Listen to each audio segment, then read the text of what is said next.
ध्यान से सुनिएगा दोस्तों, मैं बताने जा रहा हूं दुनिया के सबसे बड़े चमत्कार के बारे में जो हमारी फिल्म इंडस्ट्री में वर्क करते हुए फिल्म डायरेक्टर रामानंद सागर जी की जिंदगी में हुआ।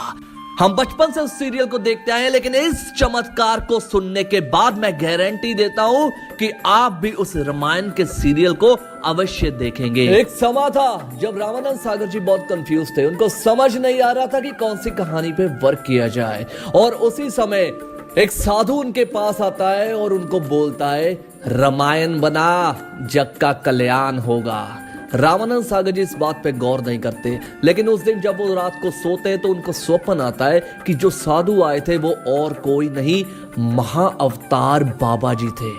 दोस्तों, महाअवतार बाबा जी के बारे में अब मैं क्या कहूं, आप एक बारी जाकर उनके बारे में जरूर पढ़ना।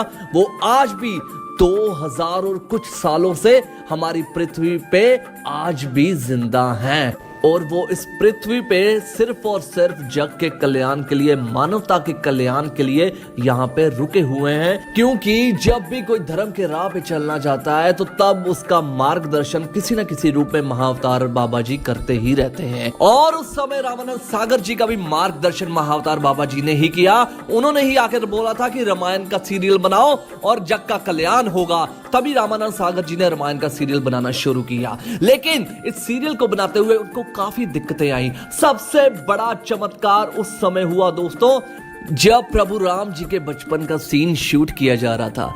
तब प्रभु राम बाल अवस्था में बैठे हुए अपना भोजन कर रहे होते हैं, और साथ में कौवा भी उनके पास बैठा होता है जो उनसे भोजन छीन रहा होता है, और वो दोनों खेल रहे होते हैं। और वो कौवा और कोई नहीं, हमारे रामायण में उसके बारे में वर्णन है कि वो कास बसुंडी जी ही होते हैं। लेकिन जब ये सीन शूट करना था तो उनको समझ में नहीं आ रहा था कि अब कौवा कहां से लाए जो आकर बाल अवस्था में राम जी बैठे उनके साथ खेले।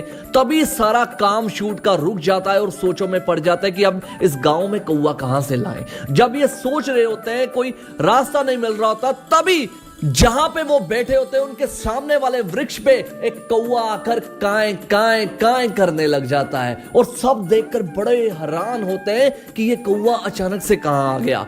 तभी रामानंद सागर जी को आभास होता है कि ये कौवा और कोई नहीं, महाराज जी की कृपा से कास बसुंडी जी ही हैं। तभी रामानंद सागर जी सभी क्रियू को एक तरफ कर देते हैं और उनको बोल देते हैं कि कोई भी कुछ नहीं बोलेगा।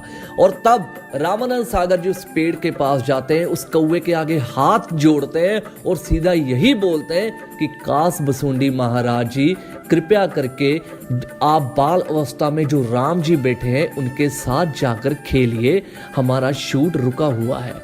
और जैसे ही रामानंद सागर जी ये बात बोलते हैं, वो कौवा उसी समय उठकर वो जो बाल अवस्था में राम जी बैठे होते हैं उनके पास बैठ जाते हैं और उनसे खाना छीनने लग जाते हैं। और तकरीबन 10 मिनट के करीब ये सीन लगातार चलता है, और सभी क्रू मेंबर्स बहुत हैरान हो रहे होते हैं कि ये सब कैसे हो रहा है। लेकिन किसी को भी कोई भी समझ नहीं लगती, क्योंकि ये राम की कृपा हो रही होती है।